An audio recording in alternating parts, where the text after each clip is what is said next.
కేంద్ర హోంమంత్రి కొడుకే అబ్స్కాండింగ్ లో ఉన్నాడని చెప్పేసి పోస్టర్ పెడుతోంది తెలంగాణ వ్యాప్తంగా.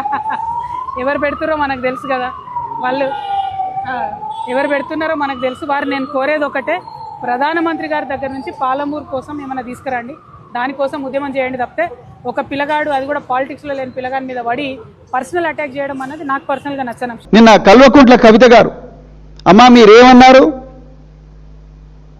మీరు మీ party so called carbon copy party పెట్టిండ్రు కదా, ఆ పార్టీ ఆవిర్భావ సభలో ఉన్నారు, నేను తెలంగాణ అమ్మలాగా ఇప్పటి నుంచి ఉండాలనుకుంటున్నా అంటున్నారు. అమ్మ తెలంగాణ అమ్మ అనుకోవాలనుకుంటున్న అమ్మగారు, ముందు ఈ అమ్మ బాధ చూడండి, ఈ అమ్మ బాధ ఆలకించండి,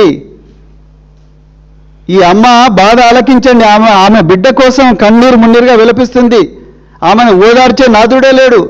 చుట్టుపక్కలంతా కూడా రాష్ట్ర ప్రభుత్వ పోలీసులు, మీరేమో రేవంత్ రెడ్డి ఇచ్చిన స్క్రిప్టు, బీజేపీ వాళ్ళు ఇచ్చిన స్క్రిప్టు కుల్లం చదివి మర మనిషిలాగా మీరు చదువుతున్నారు.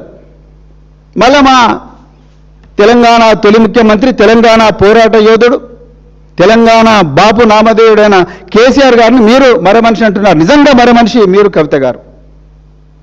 ఒక చిన్నారి బిడ్డ, అన్నం పుణ్యం ఎరగని బిడ్డ తల్లడిల్లిపోతూ ఉంటే, తల్లికి ఏం చేయాలో తెలియకుండా ఉంటే, మీరు బయటికి వచ్చి బీఆర్ఎస్ వాళ్ళ అత్యుత్సాహంతోనే బీజేపీ వాళ్ళు ఇవన్నీ ట్రాలింగ్లు చేస్తున్నారండి. ఇక చూడరు, ఇవన్నీ ట్రాలింగ్లు చేస్తున్నట్టు బీజేపీ వాళ్ళు.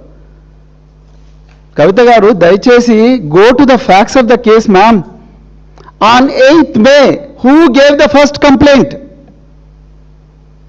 Is it the mother of the victim or Bandi Sai Bhagirath? Who gave the complaint?